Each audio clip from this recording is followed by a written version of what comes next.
On his way home from his office, the main protagonist drove and ran over a big dog. At that moment, he heard the sudden sound of a voice inside his head saying that the monster had been subjugated, gaining experience points. He's like, eh? Before anyone knew, the world had changed. Monsters appear. This is a game-like world where levels, skills, and status are in effect. This is an adventure where the modern world becomes fantasy, and where the main protagonist has to strive hard for his survival. Our protagonist sees the bizarre monster jumping off a tall building in pursuit of him, so he runs for his life. He keeps running until he's completely exhausted, and the monster catches up to him. At this point, he is sure that he's going to die. As for the context, it all started 3 days ago. Our protagonist, Kazuto, had worked at a black company for 3 years. It was rare for him to get off work early. Even though he says that, he was technically supposed to get off work 2 hours ago. However, this was still considered early, as it was normal for him to work past midnight every single day. He was lucky to be getting some time off tomorrow, so he planned to hurry home and read a few of the web novels he had bookmarked earlier. On the way, all the stress seemed to melt away just thinking about the upcoming free time. He yawned and bumped into something during that small moment of distraction. Kazuto stepped out of the car to check it out. The thing looked like a dog, but was strangely large for one, and it was still breathing.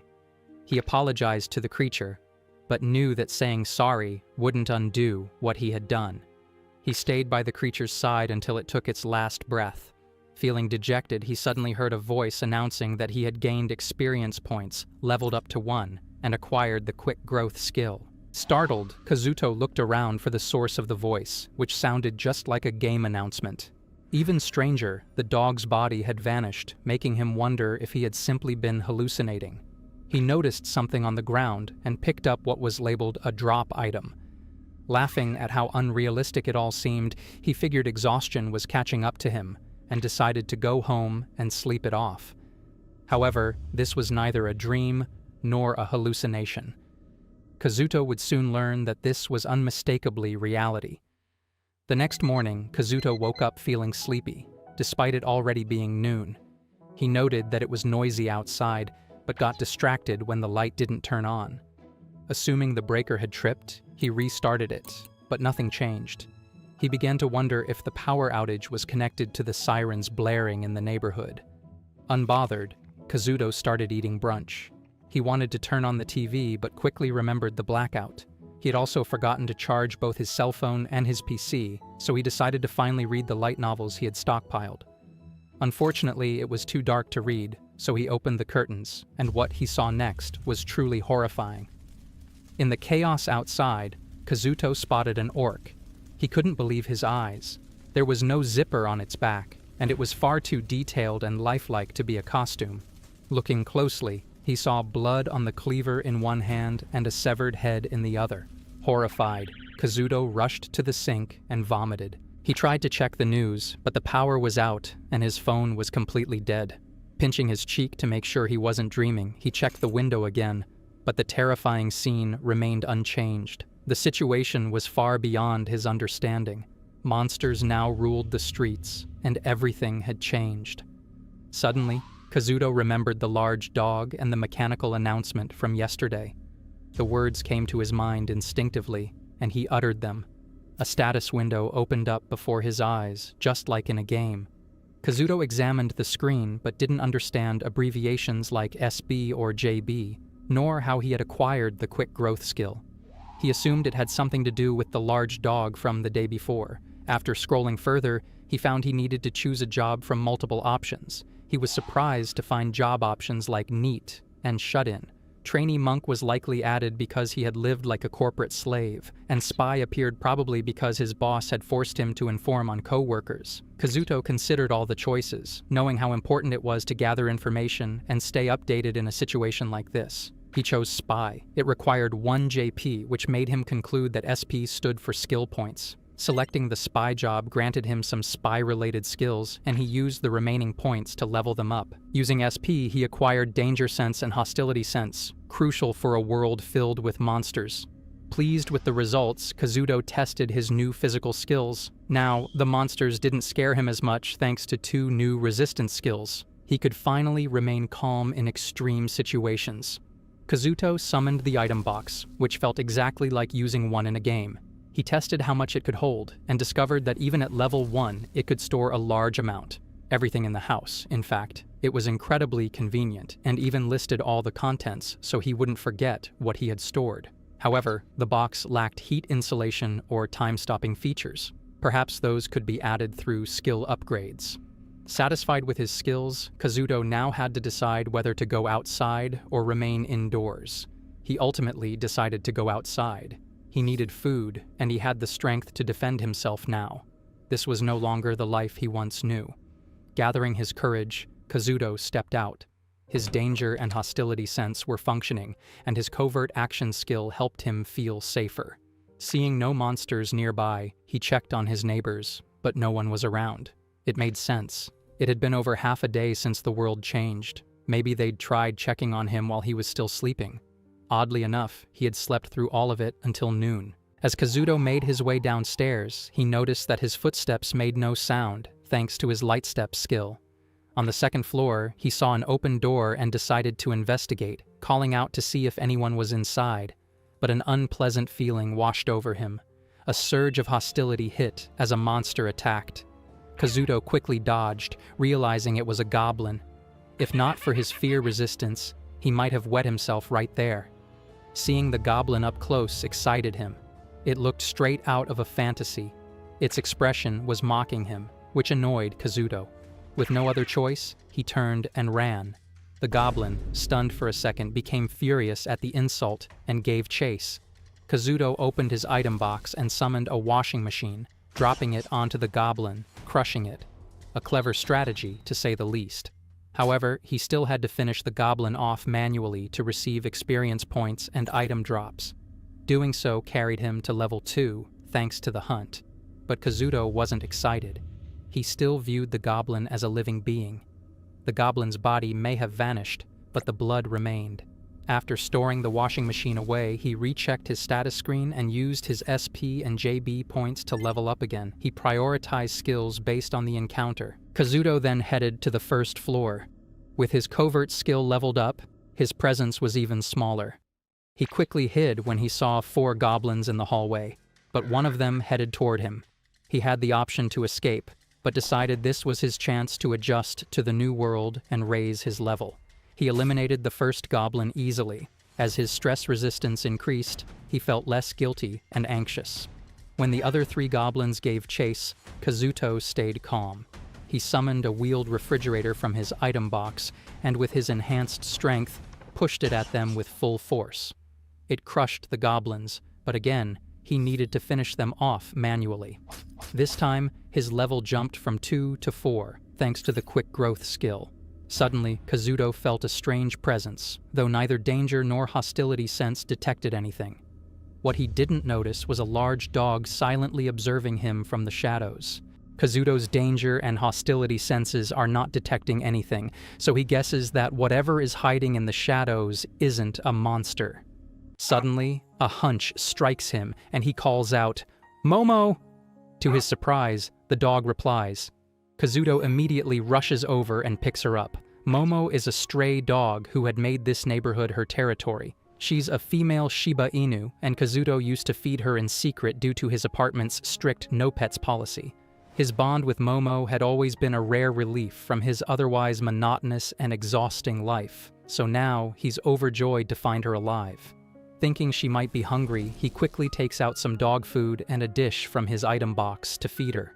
Feeling much better, Kazuto asks if Momo would like some more food, but then, out of nowhere, he hears an announcement. Momo wants to join your party. Shocked, Kazuto wonders if this world has a party system like in a game. When he hears the voice again, he's certain it wasn't his imagination. He gladly accepts Momo into his party and checks her status, only to find that she's already at level 2. Astounded, Kazuto asks if she's actually defeated a monster. Momo responds with an enthusiastic woof, but Kazuto still finds it hard to believe that a small, adorable pupper like her could bring down a monster. To test something, he pulls out a small goblin soul stone from his item box and shows it to her. Momo seems interested and even tries to get it, but Kazuto hesitates, moving the stone around to tease her. Seeing her dejected reaction, he apologizes and gives her the stone. Momo sniffs it and immediately starts munching on it. Kazuto panics and tries to take it back, but Momo gulps it down and looks up as if asking for more. Wondering if the stones are even edible, Kazuto tries one himself, but as expected, it's just a rock. He gives Momo 3 more goblin soul stones since she clearly enjoys them. Then he remembers the purple Shadow Wolf soul stone.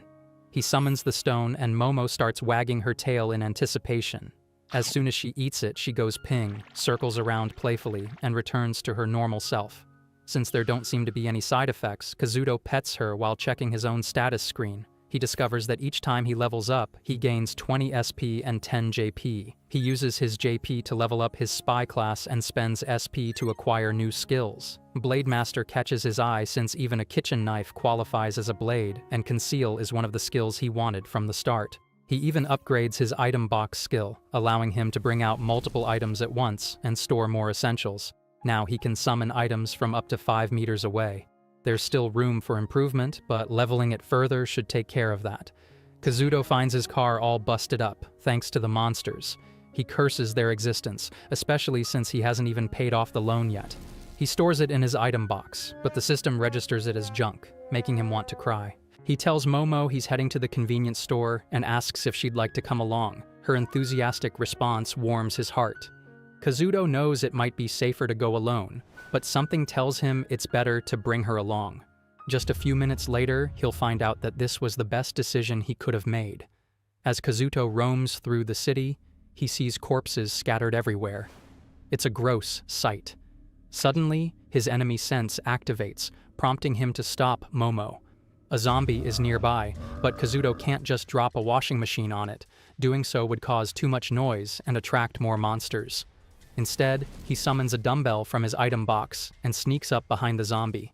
Confident that his stealth and sneak skills will keep him undetected, Kazuto moves in for the hunt. But before he can strike, the zombie abruptly turns around. Everything happens so fast that Kazuto freezes, certain that he's about to be bitten. At that exact moment, something strangles the zombie's throat. Using his Observe skill, Kazuto realizes it's his own shadow wrapping around the enemy, but he's sure he doesn't possess any ability like that.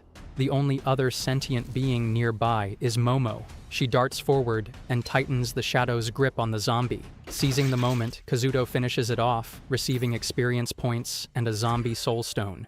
He hands the stone to Momo and asks if she saved him just now. He realizes that the shadow control came from the Shadow Wolf soul stone she ate.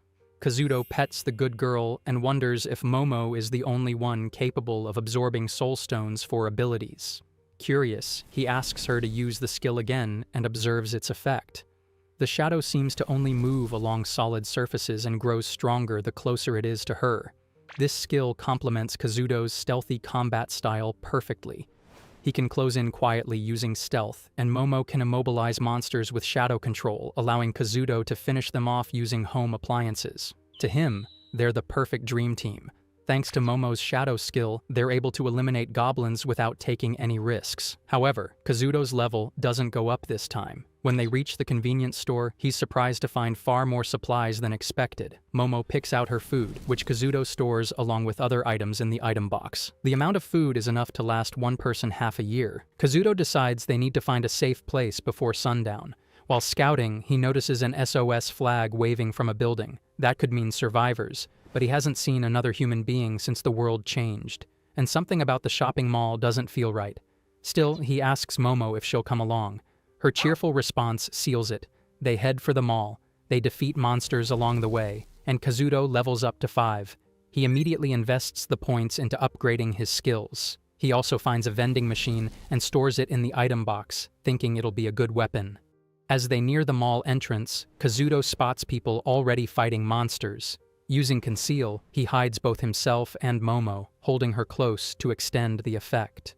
From the shadows, he observes a group of men fighting off orcs. Judging by the SOS sign, it seems they're holding the fort, waiting for help. But the orcs are massive, around 2 meters tall, giving the humans a serious disadvantage. What truly unsettles Kazuto is the orc in the back. It has a different skin tone, a menacing aura, and Kazuto's danger sense is blaring. That one is clearly a high-ranking orc. Kazuto weighs the situation. He could step in and possibly intercept the orcs with his and Momo's combined skills. Victory could mean experience points, gratitude from the survivors, and valuable information. But what comes after? Those people would lean on him for protection. They might pry into his item box, ask him to share his supplies, using moral arguments about how everyone is suffering. In short, he'd become a glorified pack mule and bodyguard. As a former corporate slave, Kazuto can already feel the burden creeping back in. All that effort for complete strangers. Don't get him wrong, even Kazuto didn't know he could be this cold. But in a world like this, survival is every man's game. He convinces himself that walking away isn't wrong, even if the men fighting are risking their lives so others can escape. He decides to leave, but checks with Momo first. She leaves the choice to him. Kazuto instructs her to move out as soon as conceal wears off. But just as they're about to retreat, Kazuto freezes. His senses scream that something terrible is coming. He tells Momo to shield them with her shadow control. A moment later, the high-ranking orc lets out a deafening roar that causes the entire shopping mall to collapse. Kazuto staggers, barely holding himself together. He quickly checks on the dizzy Momo. That roar, it wasn't just loud. It was a skill, a shout capable of large-scale destruction. All the men who had been fighting the orcs are now dead. The high-ranking orc points toward the mall, commanding a swarm of orcs to march in. Then, the big orc begins walking toward the ruins, but suddenly stops. Something causes its eyes to narrow and glare. Even though the big orc is meters away from Kazuto, and he has his stealth skill activated, their eyes still meet. What's worse, the big orc sneers at him. Kazuto is so shocked and frightened that several of his skills hit their proficiency thresholds. Fear resistance, stress resistance, enemy sense, and danger. Sense all level up, and he even acquires 2 new skills, retreat and defensive instinct. A raindrop hitting his face brings him back to his senses, just as the big orc snorts and turns away. Kazuto wastes no time. He takes the opportunity to run for his life. However, he soon realizes the big orc isn't chasing him. Still, he's so shaken that he doesn't stop running. His mind screams for him to get somewhere, anywhere, that the big orc's eyes can't reach. He realizes bitterly that the way he is now, weak and unprepared, he's doomed to die sooner or later. But one thing he knows for sure, he doesn't want to die. To survive, he needs to get stronger, much stronger than he is now. Kazuto eventually ends up back at his apartment and collapses on the floor, gasping for breath. Both he and Momo drink water to calm themselves. In his entire life, Kazuto has never felt so close to death. He realizes now that he got carried away by his newly gained skills and successful hunts, which made him let his guard down. That carelessness nearly got him finished. Frustrated, Kazuto pulls at his hair, an act that causes his stress resistance to level up again. He flops on the ground, completely exhausted, while Momo looks equally tired. Kazuto empties his item box and constructs a makeshift barricade in case of a nighttime attack. The two of them sleep in the center of their improvised fortress, bringing the first day of the changed world to an end. The next morning, Kazuto wakes up as Momo licks his face. He greets her groggily and looks around, relieved to find that no monsters attacked them during the night. During breakfast, he tells Momo that they'll need to start actively hunting monsters. Momo tilts her head, not quite understanding, so he explains that they need to level up in order to survive. Of course, he reassures her, they won't take on anything too dangerous right now. Safety is still the priority. He consults with her seriously, asking if she'll combine her strength with his so they can survive together. Momo responds with an eager woof, and Kazuto smiles, thanking her. He opens his status screen and sees that several of his skills have leveled up. Interestingly, he also has a brand new skill. He realizes that new skills are unlocked when certain conditions are met. Using his available SP, Kazuto acquires poison resistance and auto HP recovery. Suddenly, he notices Momo stomping her feet and staring into a corner. Curious, he asks what's wrong. It turns out she has also gained a new skill and wants to show him. Momo tries her best to explain, but Kazuto can't quite understand her signals, making her whine in frustration. Later, Kazuto leaves his apartment in search of the big orc. He's more determined than ever to raise his level, and fast. He heads in the opposite direction of the shopping mall, prioritizing safety over confrontation. As they move through the streets, he notes the sheer number of corpses and wonders what the government or the military is doing these days. Momo suddenly barks, alerting him to a nearby goblin. Kazuto swiftly hunts it down, though his level doesn't increase this time. They continue onward, and Kazuto realizes many people are still hiding in their homes. If help had arrived quickly, maybe they could have survived by staying inside. But monsters are now actively hunting humans in this town. He reflects briefly on how this is no different from the shut-in job class, but dismisses the thought, uninterested in info-based classes. After defeating another goblin, Kazuto finally reaches level 6. He uses his SP to push his spy job level to 10. This unlocks high rank and secondary job classes. Excited by the possibilities, he finds an empty house to rest and check his stats. He debates between becoming an operative, thief, or assassin. He wishes he had an appraisal skill, common in fantasy stories, for more information. After some serious thought, he selects assassin as his high-rank job and hunter as his secondary. The decision instantly adds new skills to his arsenal. His AG up and Dex up significantly boost his stats. Inspect block lets him resist status inspection from enemies of equal level, while silent steps mutes even the sound of rustling clothes. Farsight improves long-range visibility, and track enemy reveals the presence of creatures within a 10-meter radius. His growth is enormous compared to when he first began. Over lunch, he discusses strategy with Momo, planning their new fighting style based on their upgraded abilities. As they move forward again, Kazuto's track enemy, danger sense, and enemy sense all activate near a mini-mart. Using Farsight, he spots 4 goblins and 1 hobgoblin inside. Thankfully, the danger reading is low, nothing like what he felt with the big orc, so he decides to press on. Kazuto approaches the mart cautiously and identifies goblin positions. 1 near the register, 2 in the meat section, and 4 in the produce section, along with the hobgoblin. That makes 8 enemies total, the largest group Kazuto has ever faced at once. Still, he's determined to take this challenge head-on. He admits it would be easier with another human partner, since both he and Momo function as short to mid-range fighters. Kazuto outlines the plan. He'll throw stones to draw attention while Momo hides in his shadow. Momo has a new skill that allows her to hide in other people's shadows. They discovered this ability during their lunch break. Amazingly, even when inside his shadow, they can still communicate. However, she can only enter through his shadow. Once hidden, she can control other shadows, and if Kazuto's shadow connects to another, she can emerge from that endpoint too. Using silent steps, Kazuto reaches the mart's entrance but gets an eerie feeling that he's being watched.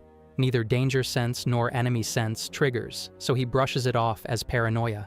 He proceeds with the plan, throwing stones to cause a distraction. The goblins inside take the bait, allowing Kazuto to sneak in.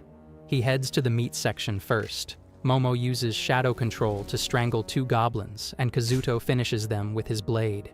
He gains experience points and soul stones.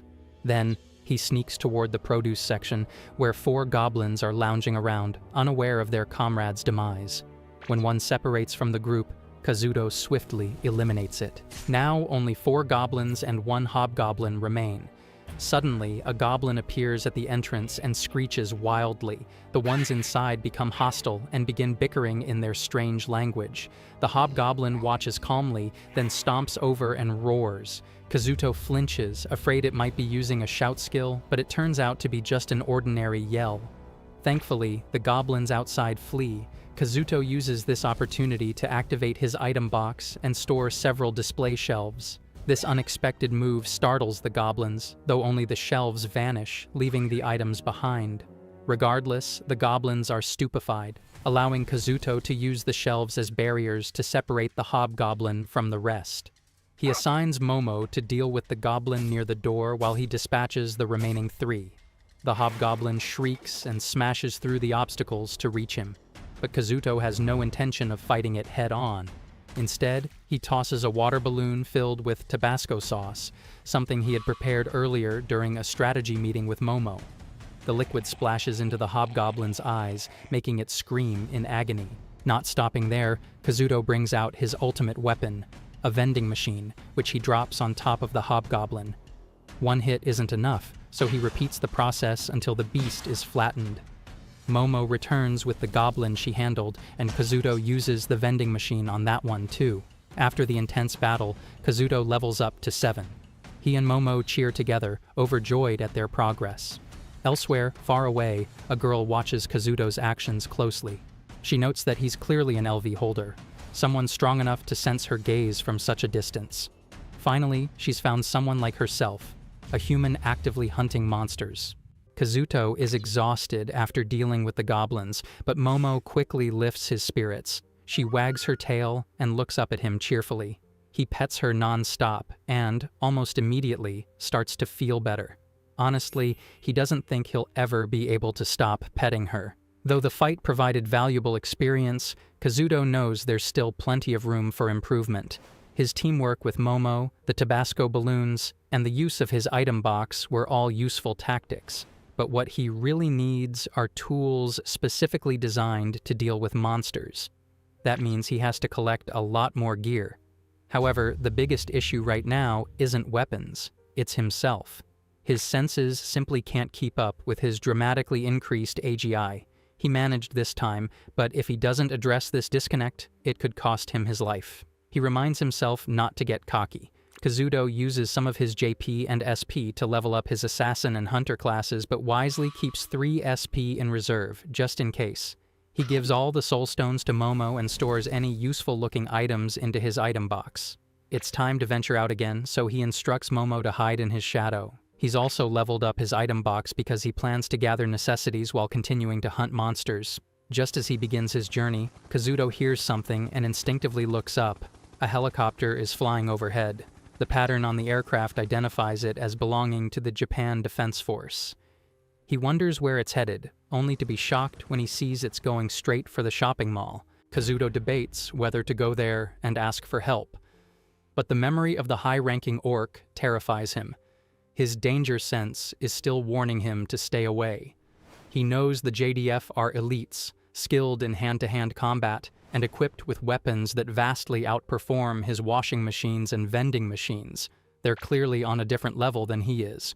After thinking it over, Kazuto decides to observe from a distance. Thanks to his farsight skill, he doesn't need to get close. He chooses an apartment building nearby, one that isn't setting off any danger alerts. He instructs Momo to stay hidden in his shadow and begins moving. He hasn't gone far when he senses multiple humans nearby. A group of people is running toward the mall, hoping the JDF will save them. Kazuto realizes that these people must have been hiding until now. He can relate to their desperation. Still, he sticks to his plan and heads to the apartment building. When he senses no threats, he climbs to the rooftop, surveys the area, and tells Momo to come out. From their vantage point, the two watch as the helicopter lands in the parking lot. 5 soldiers emerge. Kazuto is amazed. They're still operating in a world gone mad. These men look powerful and carry the best weapons civilization can offer. Kazuto figures they'll gain EXP by hunting monsters with guns. But something catches his eye. Only 4 soldiers have firearms. The 5th is unarmed. Sao. Just then, Momo barks. She sensed an orc in the area. It hasn't noticed the soldiers yet. Within seconds, it's taken down effortlessly. Kazuto is impressed by the one-sided combat. Guns seem unfair in this fantasy setting. 2 more orcs appear and are also eliminated with ease. Kazuto observes that the soldiers are aiming even before the orcs come into view. It's likely a sensory skill, something similar to his track enemy or enemy sense. Unlike him, though, they appear to be sharing intel and wielding overwhelming long-range firepower. It gives Kazuto hope. Maybe this strategy could actually work. Then, the terrifying roar of the big orc echoes through the air.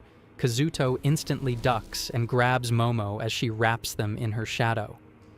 Once the roar fades, Kazuto checks on Momo, relieved to find she's unharmed, probably because the roar wasn't close enough to affect them. He immediately rushes to check on the JDF. Thankfully, all 5 appear to be alive and communicating, although Kazuto can't hear their words from this distance. However, there's no sign of the high orc. That changes fast. Without warning, the helicopter crashes and explodes, brought down by the big orc. Kazuto is stunned. The high orc managed to jump up and crash the aircraft with sheer power. It throws the pilot toward the soldiers, eliminating one with the impact alone. The rest of the team opens fire, but the orc shields itself with its massive arms and closes the distance in seconds. One by one, the elite soldiers are taken out, unable to inflict even a scratch on their opponent. The high orc lets out another roar, this time to signal the swarm. Orcs begin moving toward the civilians who had approached the mall in hopes of rescue. Kazuto can't bear to watch. He realizes now that the JDF must have only sent one skilled individual to this town because stronger monsters likely exist elsewhere. Dragons, phoenixes. The very thought chills him. Deep down, a part of him had hoped someone would fix this nightmare. But watching the JDF fall confirms it. He can rely on no one but himself. He tells Momo to follow him. They have to get stronger. Together, they head toward the home center located opposite the mall. As soon as they leave, a girl steps out of hiding. She watches them go with slight disappointment, clearly hoping they would notice her. She knows she could initiate a conversation, but the idea of approaching strangers is overwhelming. Moving on, Kazuto comes across a new scene. Two groups of people are arguing over a hiding spot. One group, numbering 12, consists mostly of middle-aged adults. The other group has 5 rowdy-looking middle schoolers who resemble delinquents. Kazuto activates his skills to assess the situation and detects that more people are inside the building. He uses sharp ear to listen in. As he's still contemplating what to do, someone named Nishino steps out of the building to investigate the noise. Quickly grasping the situation, Nishino tells everyone that they can't be allowed in unless they agree to some conditions. Nishino tells the people that they can't accept them unless they fulfill some conditions first. Kazuto wonders if he's going to ask for a beautiful girl, but contrary to his expectations, Nishino asks if someone among them is willing to eliminate monsters. The new group is visibly shocked, but Nishino calmly explains that even one hunt would be acceptable. The older group complains and eyes the weapons warily, but Nishino further explains that by hunting monsters, their levels will increase. He reminds them that surviving these 2 days was already a risk to their lives, and if they are now asking for cooperation, then they must offer compensation in return. Kazuto thinks that presenting the information and conditions so bluntly is a bit too straightforward. However, the middle-aged group doesn't seem convinced that this world has become a game-like setting, complete with levels and skills. Kazuto pities them. These old hags can't see the truth even now. They even start begging Nishino's group for help, making Kazuto silently conclude that they're just a troublesome bunch. Not wanting to get involved in the mess, he quietly leaves the area. At the supermarket, Kazuto comes across more students stacking goods. He wonders if they're also part of Nishino's group. However, they don't seem to possess item box.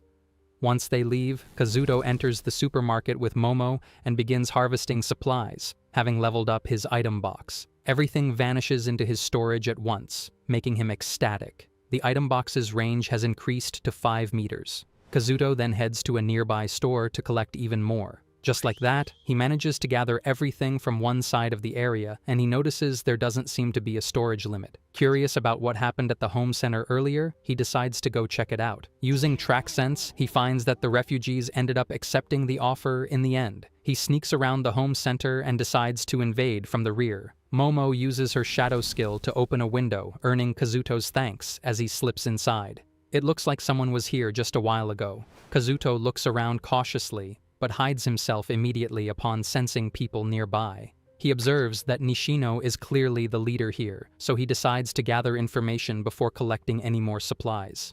Nishino's group seems hesitant about accepting newcomers, viewing it as a potential risk. However, Nishino argues that relying solely on their own group is no longer enough. He asks whether they should believe in the level and skill system that Shihata had mentioned. The others are skeptical, noting that Shihata is actually against hunting monsters. They're currently risking their lives just to stock up, but they'll have to bear it until their levels increase. Nishino, however, thinks outsiders are no issue because, against his skill, they're nothing but pawns. They even plan to use others as bait when it comes time to run. Kazuto is honestly impressed that they're discussing such heartless things so coolly. Clearly, they're confident, but he still wonders if they can really use skills. Suddenly, a boy bursts into the room with troubling news. Kazuto stiffens, worried that it's about the big orc or an even stronger monster. But the boy announces that the drugstore, convenience store, and supermarket have all been emptied. Of course, the culprit is Kazuto. Tension rises immediately on the other side. They had enough supplies for 3 days, but with the new group added, it now only covers 1. Nishino instructs the boy to pass this info on to the others. He can't believe that everything was raided in just 2 hours and assumes that whoever did it must be high-level and able to use skills. They speculate the person may have an item box or some movement magic like in light novels. Though they consider searching for the raider, Nishino asserts that since the whole thing was so deliberate, there's no way the person would negotiate. Kazuto wants to tell them he meant no harm and that they shouldn't jump to conclusions, but it's too late. They're already preparing for a possible attack. After they leave, Kazuto finally stands up and sighs heavily, weighed down by the big misunderstanding. There's nothing he can do about it now, so he heads for a new hiding place and eats in stress. But just as he begins to relax, he's alerted by the presence of monsters. His skills confirm that 4 are heading toward the home center. Kazuto and Momo immediately move out to intercept them. Outside the home center, 4 lesser wolves appear, manageable enemies. Momo surveys the surroundings as Kazuto notes that the students guarding the entrance haven't noticed the threat. Momo rubs against Kazuto's legs to grab his attention. He assumes she's trying to say the monsters are weak, but he's wrong.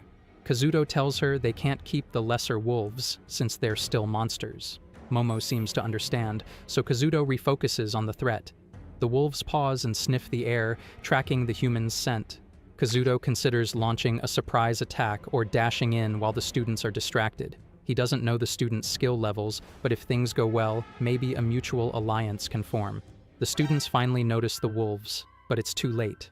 One of them is immediately attacked. Another student tries to help, but Kazuto notes his strange fighting style. He tends to his wounded friend, but luckily Nishino and his group arrive. Nishino orders treatment for the injured as the rest prepare to fight. One of the wolves suddenly sniffs the air and lets out a piercing howl. The students are confused until the answer becomes obvious. Zombies and goblins start flooding in. That howl had called for backup, attracting every kind of monster nearby. Kazuto realizes he misjudged the situation. The monsters are using conceal and erase presence to mask their approach, rendering Kazuto's detection skills ineffective. They are now surrounded. Escape is no longer an option. With no other choice, Kazuto orders Momo to hunt. The enemies close in from all directions, but that's nothing Item Box can't fix. Home appliances begin dropping like rain. Kazuto crushes monster after monster, eventually leveling up to 8. 1 lesser wolf remains, but Momo binds it with shadow. Kazuto finishes it with an appliance and gathers the soul stones, giving them all to Momo to munch on. However, the howling hasn't stopped. More than 20 monsters are still out there. Despite everything, Kazuto makes the call to retreat. He feels bad for the students but can only wish them luck. As he escapes, he notices that even the refugees have joined the battle. Nishino fights too, activating some sort of buff skill. Yet what truly grabs Kazuto's attention is a girl wielding twin blades. She single-handedly takes down monsters in mere seconds. He's amazed by her combat prowess and guesses she's using a strength or berserk skill. Intrigued as he is, Kazuto hurries on until his danger and enemy sense skills suddenly flare. Then comes the chilling sound, the loud, guttural howl of a shadow wolf. Kazuto looks at the shadow wolf as it leaps from the rooftop toward him. It's true that he defeated one before, but that had only been by sheer accident. There's no running now unless he can take it down himself. He immediately spends 10 SP to level up his item box to level 10. The shadow wolf howls and attacks, using the same shadow-based skills as Momo. Kazuto takes a quick step back and uses item box to form a barricade, but to his shock, the shadow wolf manipulates the shadows to catch the items mid-air and tears them apart with ease. It then lunges at Kazuto and Momo, but they manage to dodge in time. Its agility and movement aren't comparable to mere goblins or lesser wolves. It springs through the air like a coiled force of nature. Momo barks and counters with her shadow attacks, but their shadows cancel each other out. As a last resort, Kazuto drops appliances from above, hoping to crush the beast, but the shadow wolf seizes them mid-air using its shadows. Kazuto is stunned. The appliances weigh hundreds of kilos. The very strategy that buried countless monsters has failed against this foe. He realizes this creature is far stronger than expected. Still, there's a chance he can defeat it, considering his past feats. The real problem is figuring out how to strike. To make matters worse, the lesser wolves begin advancing toward him. Kazuto mutters in frustration, they should be heading to the home center, not after him. The roar from the shadow wolf was probably heard by the students, so Kazuto knows he can't do anything too conspicuous.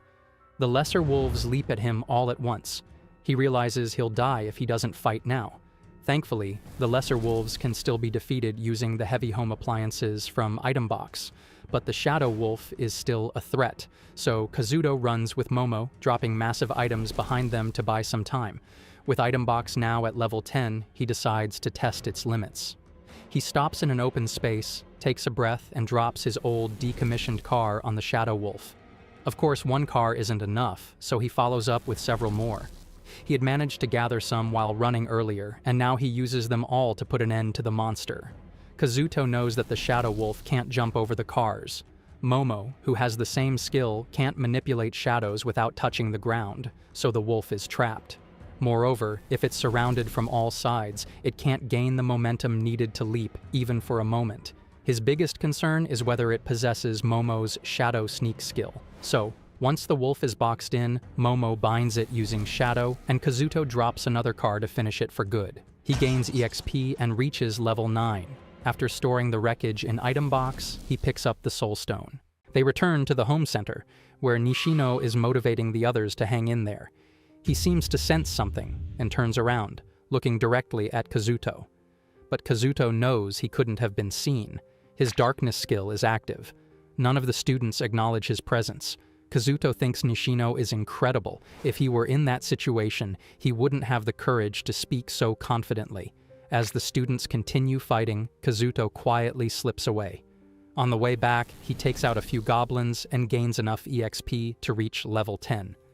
Back at his hiding place, Kazuto flops down onto the couch, completely exhausted. But before sleeping, he checks his status window. During the earlier fight, he had heard a system announcement, Item Box has reached its maximum level, and the conditions for an upgrade have been unlocked. He's overjoyed to upgrade his only weapon. The new version offers increased storage capacity, and each upgrade now costs 3 SP. He gets to it immediately. Afterward, Kazuto gives the magic stones to Momo and inspects his updated stats. He suspects Momo is about to level up soon too. After all, he's already hit level 10. The two curl up for the night, ending the second day in the new world. The next morning, Kazuto wakes beside Momo and greets her cheerfully. He notices she's grown a bit bigger and asks if she leveled up while sleeping. He tells her to inform him immediately if she feels any changes. They leave the house once more and arrive at a nearby construction site. The place feels like a treasure trove for weapons. No monsters are around, so it must have been recently raided. Kazuto is amazed that his level 10 item box can gather materials of such quality.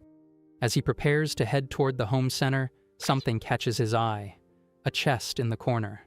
A literal treasure chest. Kazuto is stunned to see one in this world, but he's suspicious. His enemy sense, danger sense, and track enemy aren't picking anything up, which only makes it more suspicious.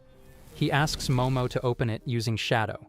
As expected, it's a trap, a mimic that intercepted his skills.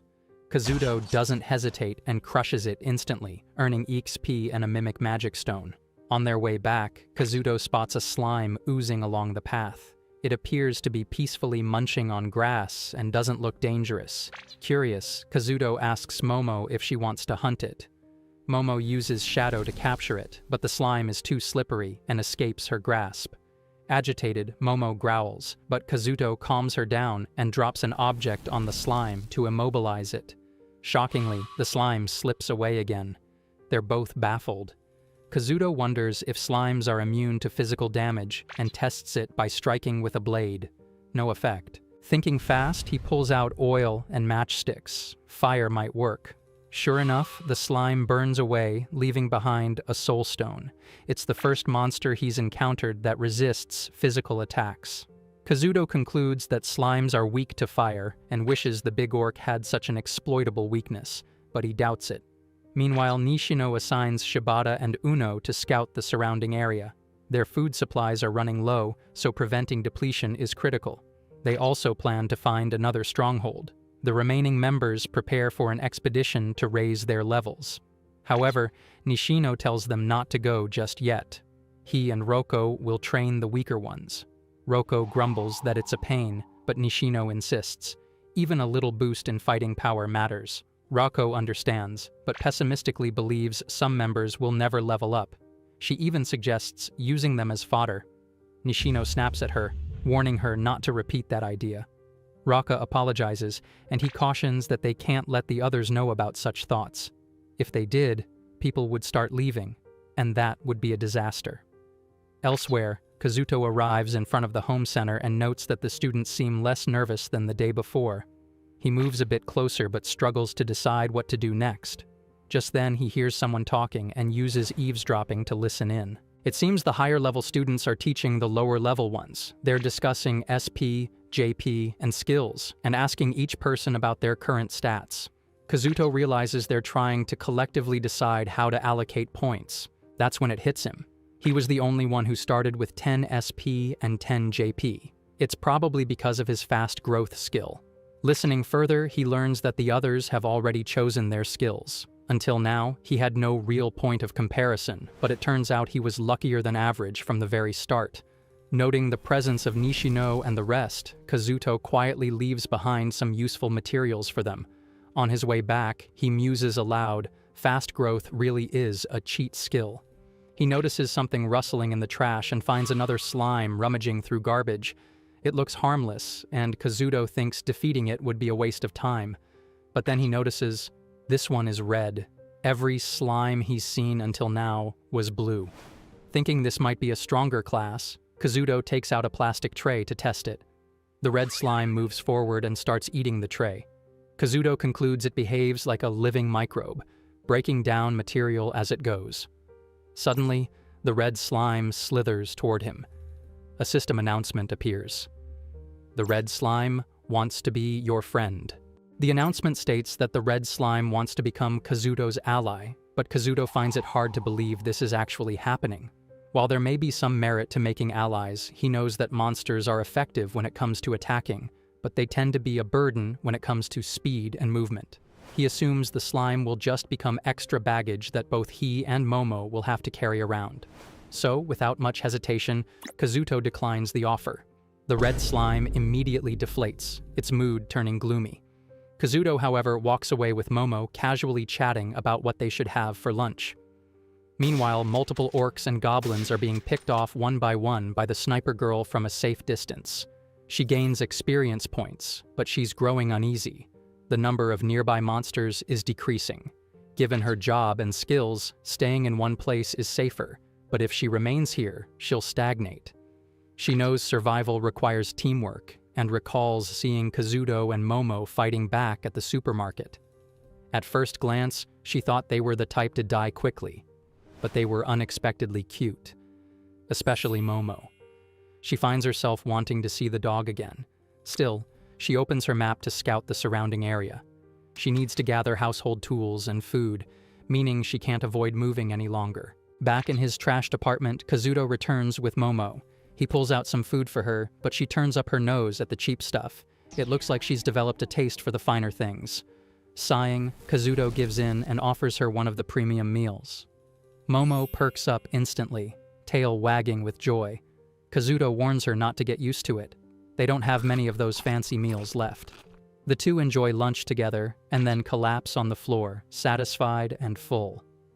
In a world now overrun with monsters, simple moments like this feel all the more precious.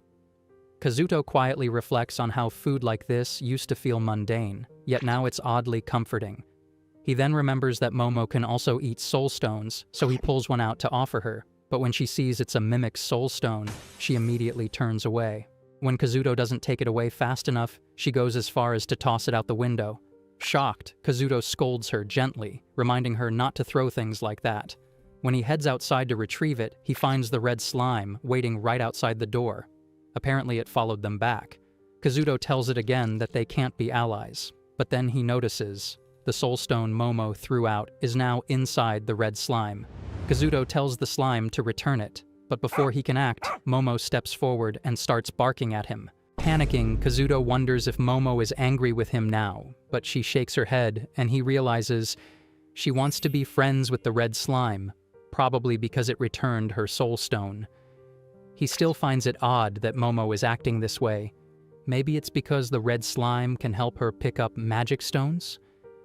The slime wiggles in response and transforms into the plastic tray from earlier. Kazuto observes that while its texture remains slimy and its weight is unchanged, he can't detect it as an enemy when it's mimicking something. Its mimicry is surprisingly effective, and Momo seems to really like it. Kazuto realizes the two are getting along. If the red slime gives Momo the mimic magic stone, she might even learn mimicry herself. Then another announcement sounds, once again offering to form an alliance. With a sigh, Kazuto finally gives in. The slime's abilities complement his skill set well. It seems the red slime can't attack directly, so he wonders how else it contributes. Momo insists it's strong, and Kazuto chooses to believe in both her and the slime. That's how the red slime officially becomes their ally. Another system message appears. Conditions fulfilled. Job Beastmaster has evolved into Monster Tamer. Kazuto ignores it for now. He's too focused on how adorable the slime looks beside Momo. Deciding it deserves a name, he chooses Aka. The slime wiggles excitedly at the name, and somehow Momo's level increases as well. Now the trio sets out together. Kazuto asks if Aka is okay, as it has taken the form of his jacket. Aka wiggles, indicating it's a bit ticklish, but fine. Apparently Aka can transform into anything it can eat, though it's limited to objects of a similar size at its current level. It also cannot mimic living things. Right now, Ake has transformed into a defensive vest, and Kazuto notices his defense has drastically increased. He's impressed and decides to test Aka's capabilities and work on raising its level. After taking down a few monsters, Kazuto reaches level 11. He upgrades some of his existing skills and saves the rest of the points for later. Since both Aka and Momo feed on magic stones, he gives one to each. Ake enjoys the stone, but something seems off with Momo. She starts shivering, and her shadow spreads around her. Kazuto panics, but quickly checks the status window. It reveals that Momo has reached level 10 and evolved into an assassin dog at level 1. Her appearance, however, hasn't changed. He asks if she feels different anywhere, but everything seems fine. Kazuto is relieved. Given the evolution, he was afraid she might have become something like a shadow wolf, but she's still the same cute Momo, and that's what matters most. Curious, he checks out Momo's new skills. Just then, a group of goblins and a hobgoblin appears nearby, perfect for testing. Momo quickly restrains the goblins with her shadows and squeezes them until they're gone. Kazuto finishes off the hobgoblin and reaches level 12. He notes that Momo's combat and constriction abilities have greatly improved. Still, when compared to stronger monsters, their power isn't quite enough. There's a strange, unsettled feeling in Kazuto's chest. He decides to linger on this path a bit longer before choosing a new direction. Meanwhile, Shibata is paralyzed with fear as he watches his friends die one after another at the hands of an unknown monster. They had ventured out, hoping to expand their safe zone and secure more food. But then, goblins and zombies ambushed them. He had believed they could handle tougher enemies and return with supplies. Now, hope is gone. With no help in sight, Shibata turns and runs, abandoning his last remaining comrades. He tries to reach Nishino, but fails. In despair, he thinks that this monster will just keep living, and his friends will keep dying. The big orc believes his life is devoid of any amusement. No matter where he goes, he only encounters maggots, creatures too weak to pose a challenge. His true desire isn't to trample such feeble beings underfoot, but to fight, a real battle, one that could push him to the limits of his strength and skill. He had high hopes for the human soldiers, but they too turned out to be disappointments. Now, his patience is wearing thin, and there is only one thing that can quell his growing frustration: the hunt. Letting out a deafening roar, he declares that his time of rest is over. Meanwhile, Kazuto is wandering through the city when he comes across Nishino's group. To his disbelief, The guys are casually munching on snacks during a rationing period, even as Uno urges them to get moving. This turns into a classic scene of bullies ignoring the voice of reason. Just then, Kazuto notices two lesser wolves approaching the group. Initially startled, the students regain their bravado when Uno warns them to flee. They scoff, believing two lesser wolves are no threat at all. Uno warns them again. These monsters can summon reinforcements, and if that happens, they'll be overwhelmed in an instant. Kazuto silently agrees with the bespectacled student. After all, just yesterday, those wolves summoned allies, and it turned into a complete nightmare. Still, the bullies insist they can defeat the wolves before they call for backup. Kazuto thinks this is a naive belief. There's no way they can beat the monsters quickly enough. Sure enough, even with only two wolves, the students are already getting pushed back. Uno, paralyzed by fear, runs away on his own. Kazuto doesn't blame him. The others ignored his warning and are now paying the price. He's convinced at least one of them is about to die, until, suddenly, one of the wolves explodes near a student. Even the students are confused, but they waste no time and flee the scene. Kazuto quickly scans the area, locating the source of the shot. It came from a tall building nearby. He wonders if it was a sniper from the police or military, since the weapon used was clearly a gun. Just then, something unexpected happens. He receives a mail notification. Kazuto is as shocked as any reader would be, but the system clarifies that the mail function has unlocked after certain conditions were met. Still dumbfounded, Kazuto is reminded by Momo that they should take shelter. They retreat to an apartment, and once safe, Kazuto investigates this new feature. Although he can't fully use the mail system yet, he's able to access its interface. One unread message awaits him, from someone named Natsu. He has no idea who that is. Upon opening the message, he learns that the sniper from earlier is Natsu. She explains that she only saw him by coincidence when the monster appeared and decided to help because watching innocent people die left a bitter taste in her mouth. Her real intention is to propose an alliance, though she writes the request in a very formal, business-like tone. Kazuto is taken aback by the message, but her intentions don't seem malicious. In fact, she even praised Momo. A sniper would make a great ally, but it could also be a trap. Natsu mentioned seeing him fight the day before, so it's possible she knows about his item box. He recalls feeling someone's gaze back then and concludes that ignoring her might not be wise. He tries to buy some time, but he's unable to reply yet. The skill is still locked. Elsewhere, Natsu sighs after hitting send. She feels that this is the perfect communication method for someone as socially awkward as her. She's thrilled at the idea of finally meeting Momo. Wanting to join a party, she poured her true emotions into that message. She believes their skill sets complement each other perfectly in battle. Now, all she has to do is wait for a reply so she can finally cuddle with Momo. Watching from her building, she sees Kazuto disappear behind a wall and wonders if he received the message. Worried she might seem suspicious, she sends another message. Then, another. And another. The barrage continues, until she finally gets a reply. Kazuto informs her that he couldn't respond earlier because the mail skill wasn't unlocked. He politely asks her to stop spamming him. Relieved, Natsu replies briefly. However, she immediately questions why Kazuto's message was so short. Back in the apartment, Kazuto is experiencing the darker side of communication. Receiving 45 messages in under an hour was terrifying. The stress was so intense that his stress-resistant skill actually leveled up from 5 to 6. Despite that, he seriously considers avoiding Natsu forever. She may not be a bad person, but she's definitely unhinged. Another message from her doesn't help. At level 2, the mail function unlocks chat. Kazuto groans and sends a passive-aggressive reply saying he still needs more time to think things through. Now he's more concerned than ever. How did she even acquire a gun in Japan, a country with such strict weapon regulations? Having a ranged support member would be incredibly helpful, but if she betrayed him, a single bullet would be all it took. He decides to keep messaging her for now. Unfortunately, she replies very quickly. At the home center, Uno arrives and is immediately questioned by Nishino about the others. Uno says they were separated during a monster attack. Nishino is glad Uno made it back safely, but when Uno asks about Shibata's group, Nishino reveals they haven't returned either. A search party will be sent in an hour, but for now, looking for Uno's group must wait.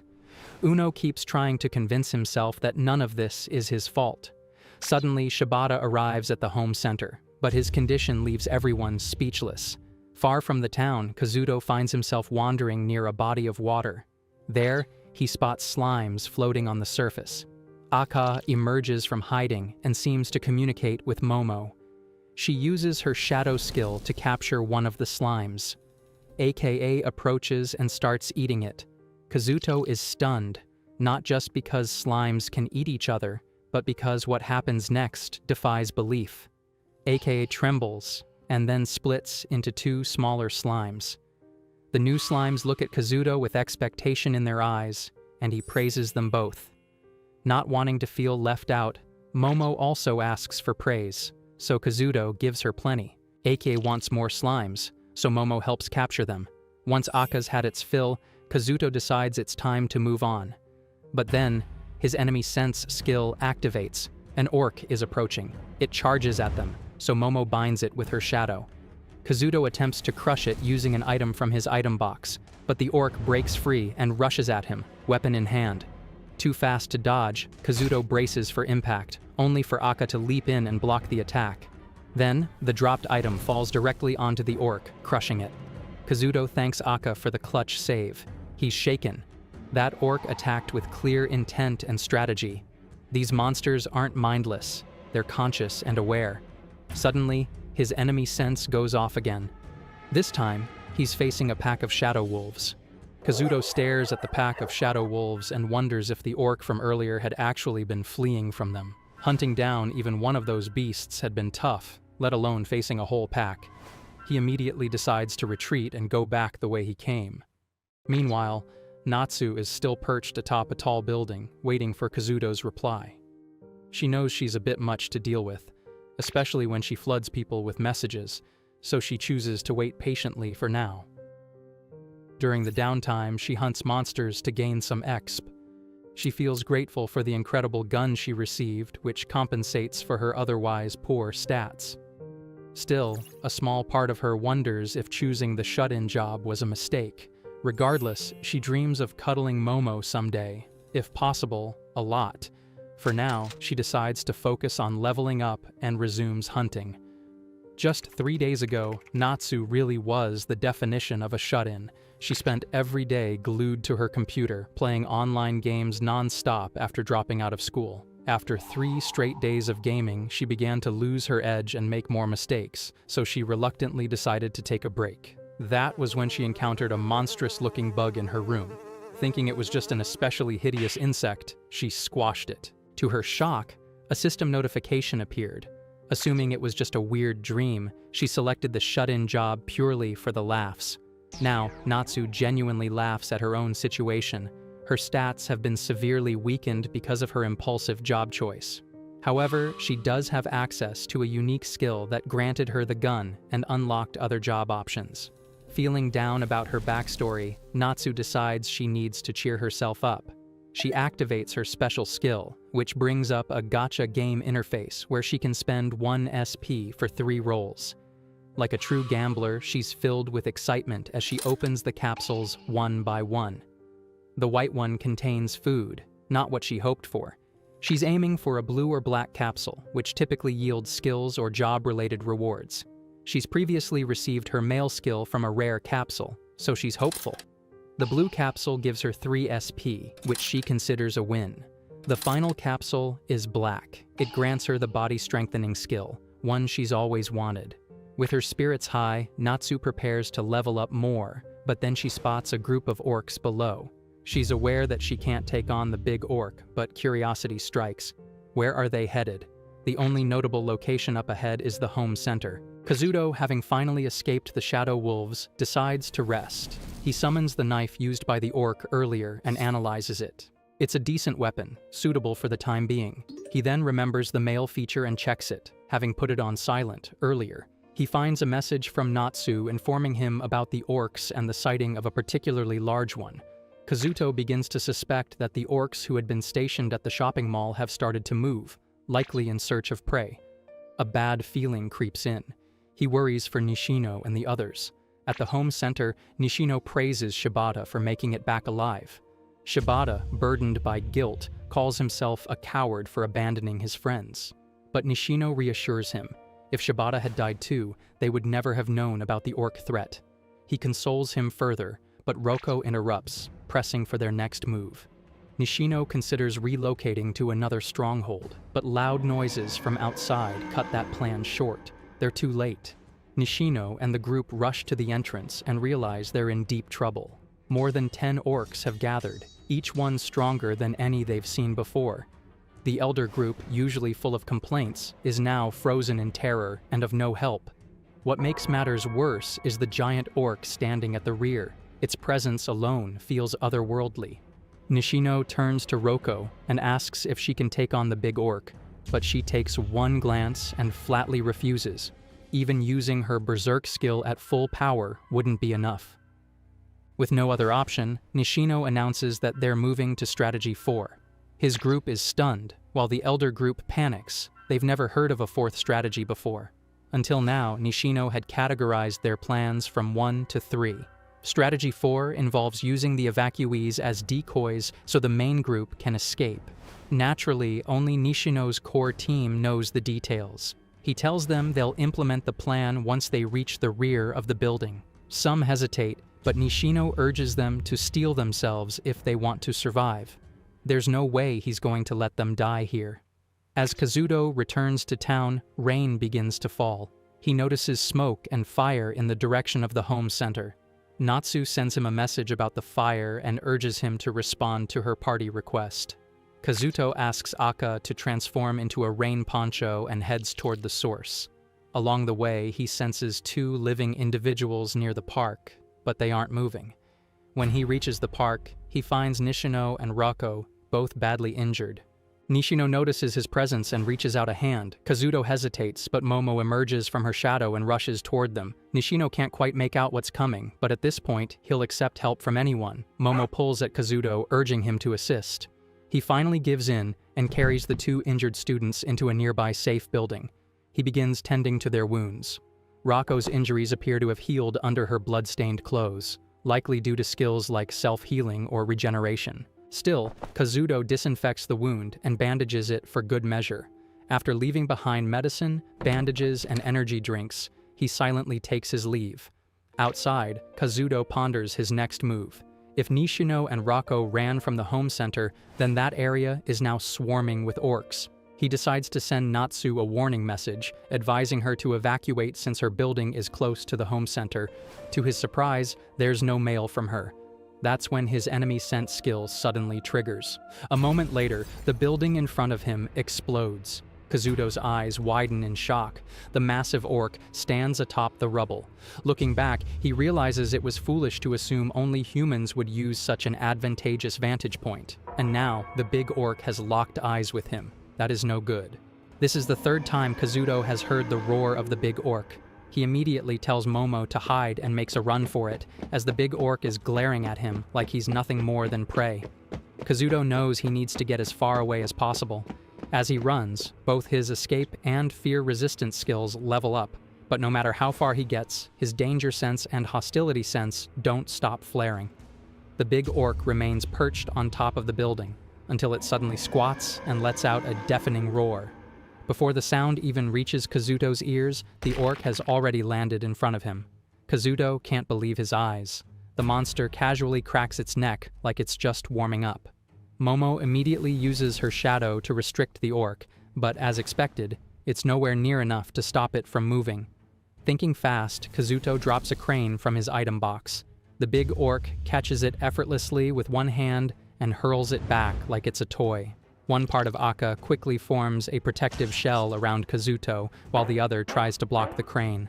Kazuto crashes into a nearby wall, cushioned by Aka, and emerges from the blob in one piece. He thanks Aka for saving his life, but the big orc steps forward. Kazuto stares up at the approaching monster, wondering what terrible thing he's done to deserve this. Has the world always been this unfair? In desperation, he starts emptying the contents of his item box onto the orc. One after another, useless objects fall.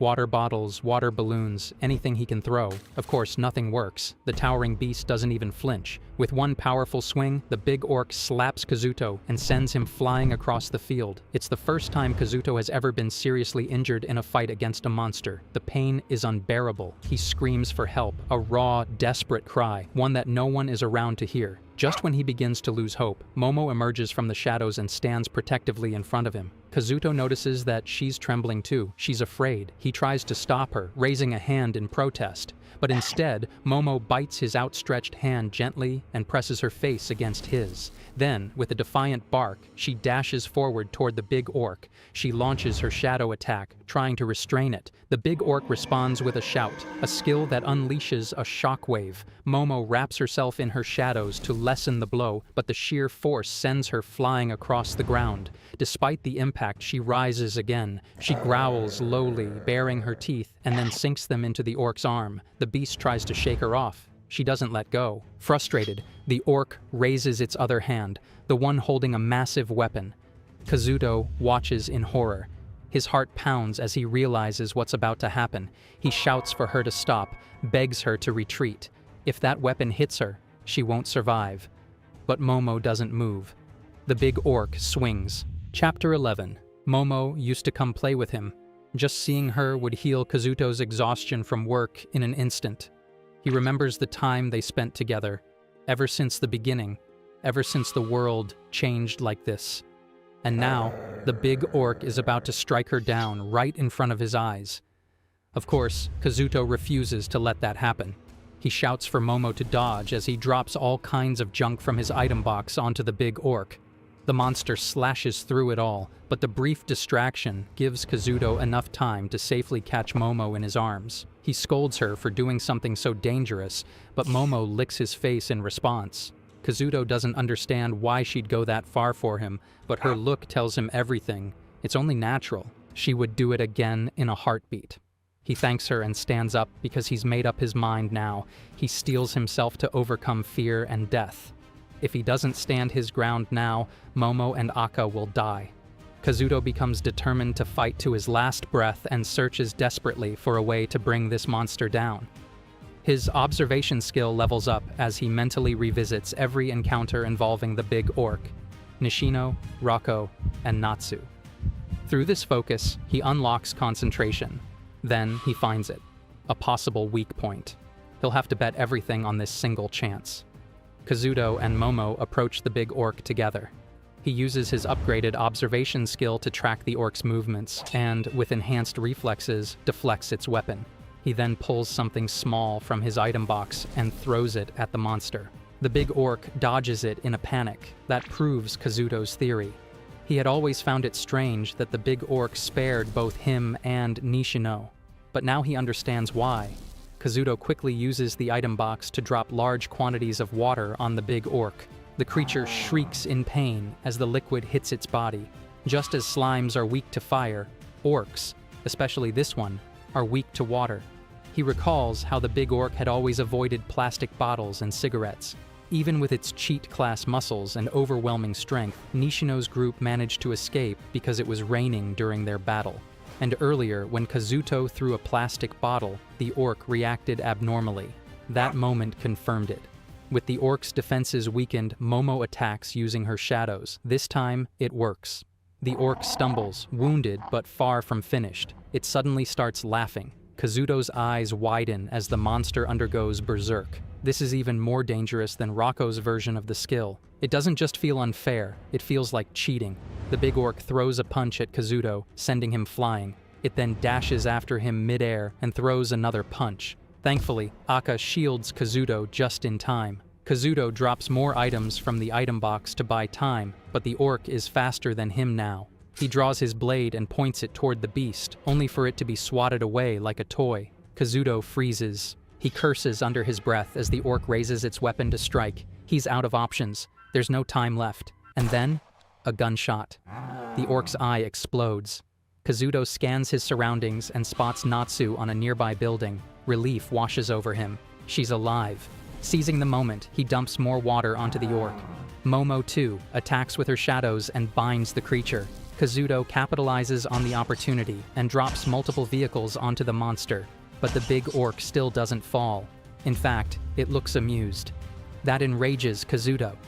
Fueled by adrenaline and fury, he charges the orc, gripping his blade tight, and drives it straight into the monster's chest.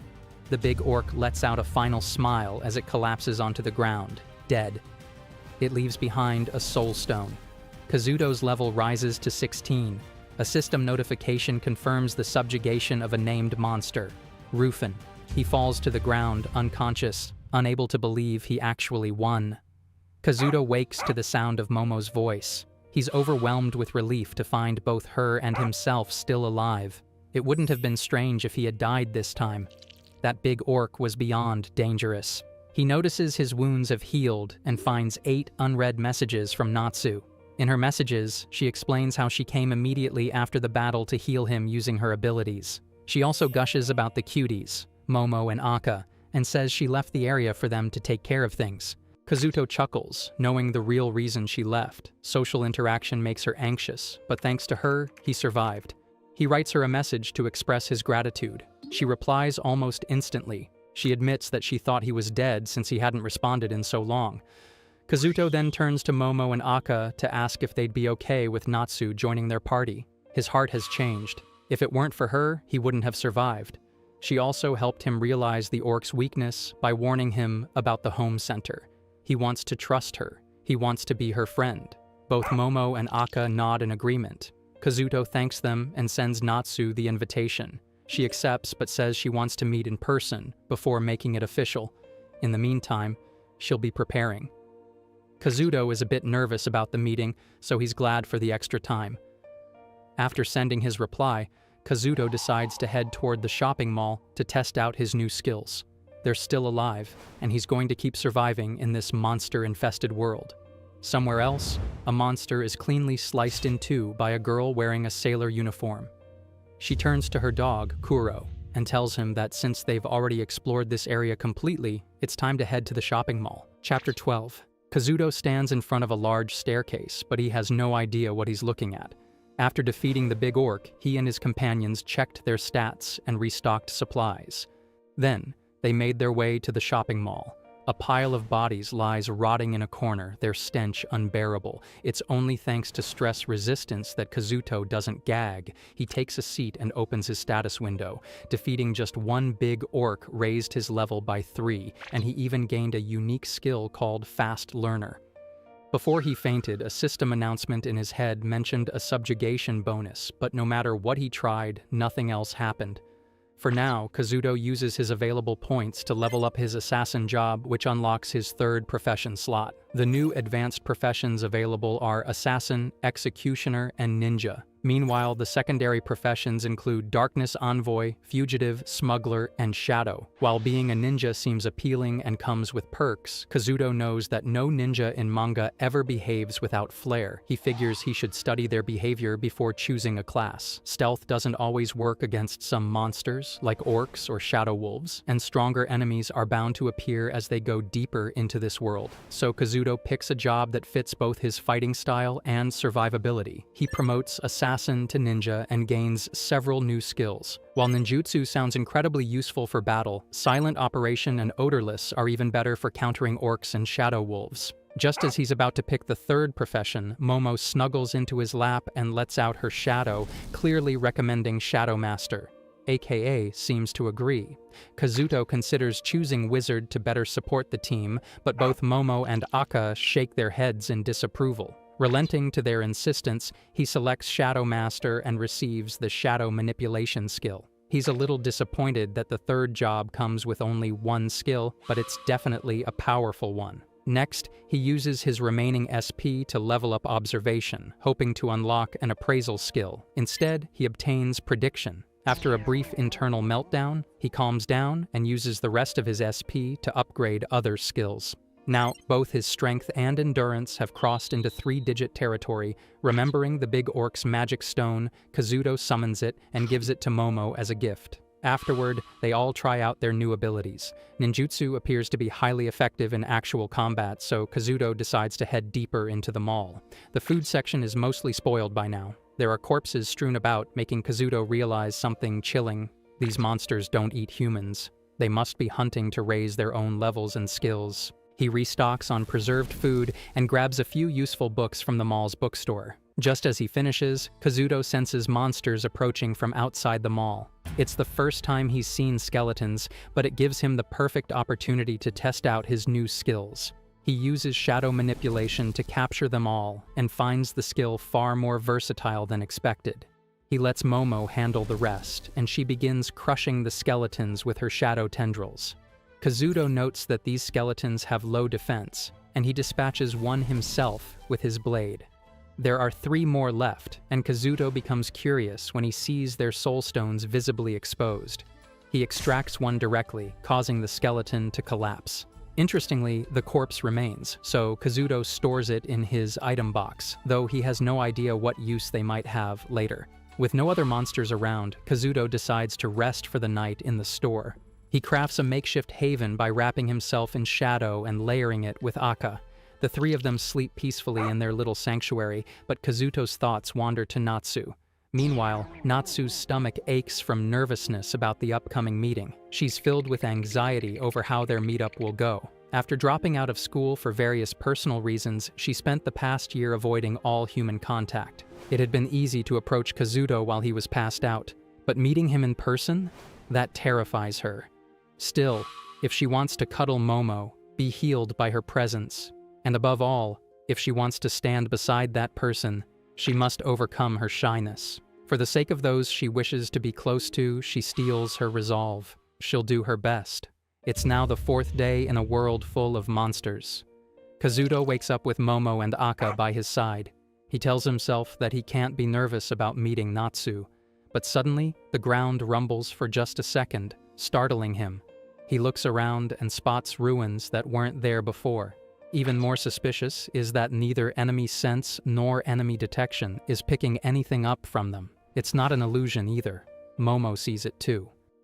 Kazuto initially wants to leave it alone, but since the ruins appeared the same way monsters do, they might contain clues about the transformation of their world. He consults Momo and Aka, and both seem ready to explore with him. Together they climb the stairs and enter the mysterious ruins. Kazuto uses the shadow skill to confirm that there are no enemies on the floor. Even traps can be detected. Still, he senses tension from Momo and Aka, who are hiding in the shadows. Eventually, he finds a stone pillar inscribed with unreadable text.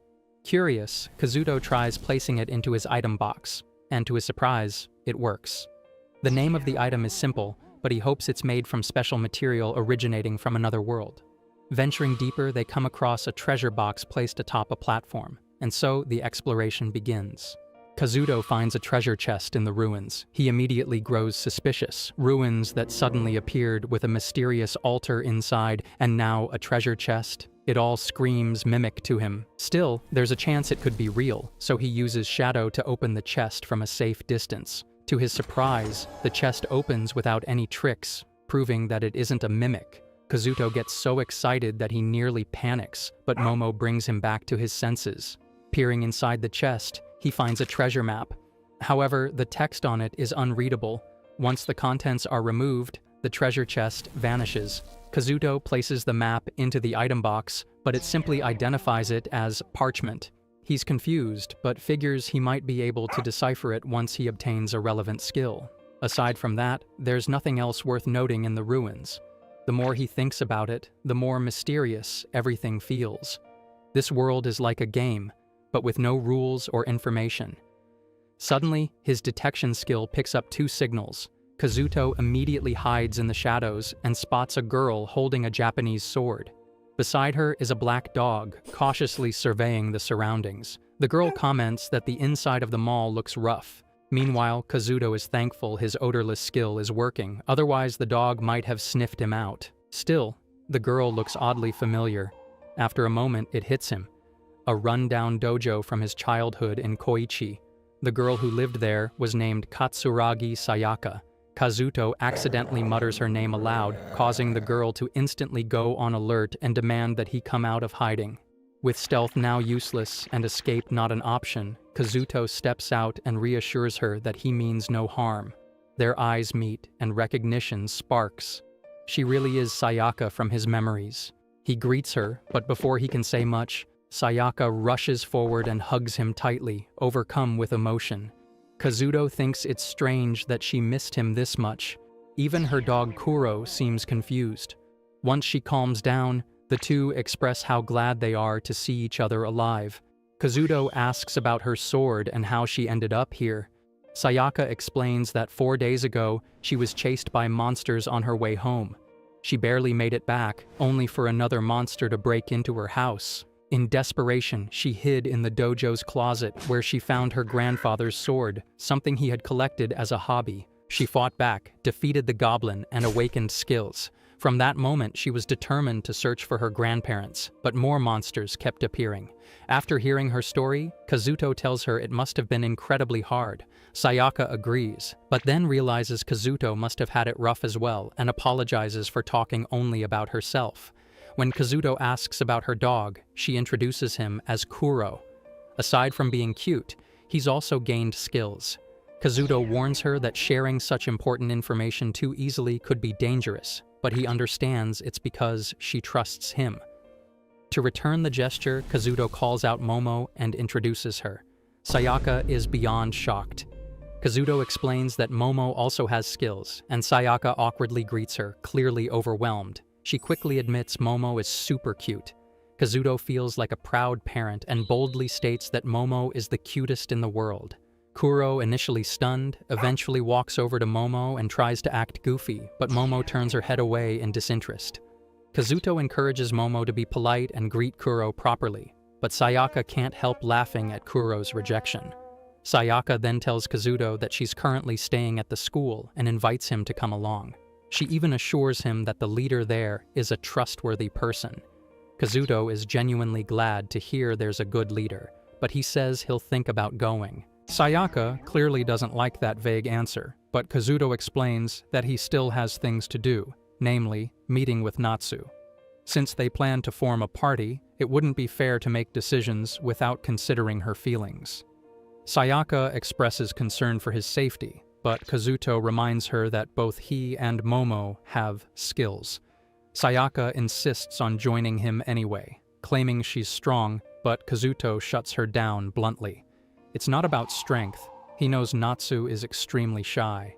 She has trouble even being alone with him, so adding another person right now would be overwhelming for her. Sayaka pouts at the explanation, but tells Kazuto to at least visit the school once he's finished with his current plans. Kazuto agrees, and she leaves with Kuro. He waves them goodbye and prepares to go meet Natsu. However, unbeknownst to him, Natsu has been watching their entire exchange from a distance, and she is stunned to see another girl standing so closely beside Kazuto. Kazuto reaches the meeting place and receives a message from Natsu saying that she is at the entrance. When he doesn't see anyone there, another message arrives, asking him to be patient, as she's about to deactivate her skill. A strange glitch flickers in the space before him, and then, all of a sudden, Natsu appears, sitting right in front of him. She greets him shyly, and Kazuto returns it with equally awkward energy. He asks if that just now was a skill, and she explains that her profession is hikikomori. Because of that, she gained the cognitive inhibition skill. There are various limitations, but overall, it's a skill that makes one's presence extremely hard to detect.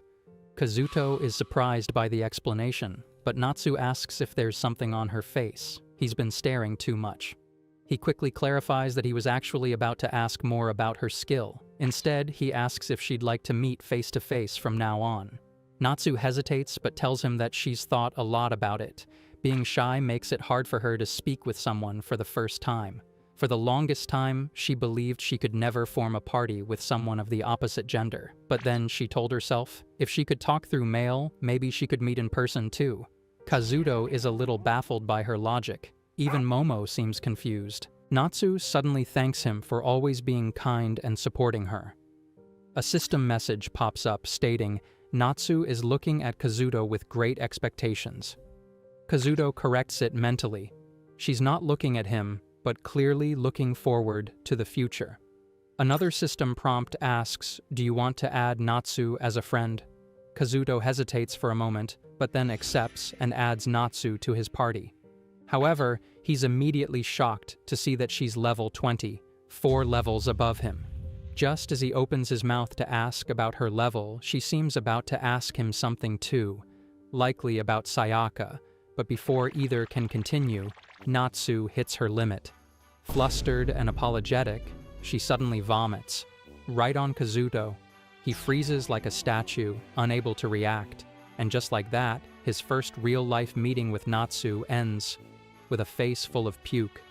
Kazuto sits motionless as Natsu bows deeply, profusely apologizing in front of him. He tries to get her to stop. After all, they're in a party now. There's no need to worry about trivial things. Thankfully, Aka has already cleaned up the mess. Natsu apologizes one last time, saying she has no idea what kind of face she should be making right now. Kazuto stares at her blankly, and she laughs nervously, saying that she always wanted to hear that kind of reaction from him. Kazuto barely resists the urge to ask if he can laugh. Having gotten the embarrassing part over with, Kazuto changes the topic and asks about their next course of action. Natsu, excited, proposes that they go hunting like elite monster hunters. Even Momo joins in, using her adorable puppy eyes to convince Kazuto. Still, Kazuto insists on confirming their skills and professions before diving into danger. Natsu looks a bit deflated just thinking about it and needs Momo to snuggle her back to motivation. Kazuto pouts a little himself. He wants some fluff too. Natsu explains that she has 2 professions, shut-in and sniper. Kazuto is surprised by her choices, but Natsu explains that she initially thought none of this was real. 4 days ago, her skills were only cognitive inhibition and gacha. Fortunately, she happened to draw a complete sniper set from the gacha. Still under the impression that everything was just a dream, she started hunting monsters using the sniper rifle. She gained a skill called bullet making and continued fighting for a long time before finally realizing this was all real. After that, she focused on leveling up and surviving, hoping that she could one day join an organized group, maybe even a mercenary unit, if such a thing existed. Kazuto acknowledges that it must have been incredibly difficult for her. Still, he asks if she can teach him more about her skills and professions. Natsu agrees instantly. She has complete trust in Kazuto and Momo. Kazuto's heart skips a beat at that, and he blushes as he thanks her. The mood is thick with awkward tension, but it doesn't last long. Kazuto's senses suddenly flare. A pack of shadow wolves is closing in on them. They first decide to relocate, knowing that their odorless and concealment skills should make them hard to track. But Kazuto has a hunch. These shadow wolves aren't chasing them randomly. He cryptically thinks they're being targeted on purpose. He lifts Natsu onto his back, and she lets out a startled yelp. It'll be faster this way. He uses shadow manipulation to secure her in place so she doesn't fall off. Her gear is considered personal player equipment, so he can't store it in the item box. Soon, Kazuto senses more shadow wolves approaching from the opposite side. With no better options in the area, they head to the nearby shopping mall. Kazuto confirms that they'll make their stand here, and Natsu pulls out her sniper rifle, putting on her battle face. She asks if Kazuto can get her to the roof. Her strengths lie in long-range combat. Kazuto agrees and hands her a beanie before she goes. He explains that it's a camouflage item that Aka found while they were separated. Natsu puts it on and climbs higher with the help of Kazuto's shadow skill. Once the shadow wolves completely surround them, Kazuto turns to his party. "It's time to hunt," he says. He and Momo use their shadows to slow the wolves while Kazuto rains down heavy vehicles from the item box. The method is effective, and Kazuto even levels up to 17. However, a few wolves slip through the chaos. Kazuto covers his ears and signals Momo, who lets out a loud, high-pitched howl. The sound paralyzes the wolves in their tracks. Momo learned this unique sound ability after consuming a magic stone. Natsu takes the opportunity to shoot 3 shadow wolves in quick succession, gaining a burst of exp. Her sniping is clean, precise, and unaffected by Momo's howl. She provides perfect cover fire for Kazuto. Kazuto is feeling confident they can easily take out the remaining wolves, but just then, his senses scream danger. He and Momo instinctively leap away. The ground where they stood moments ago cracks open, and from the darkness below, a monster begins to rise. A new monster emerges from the shadows, radiating an intimidating pressure.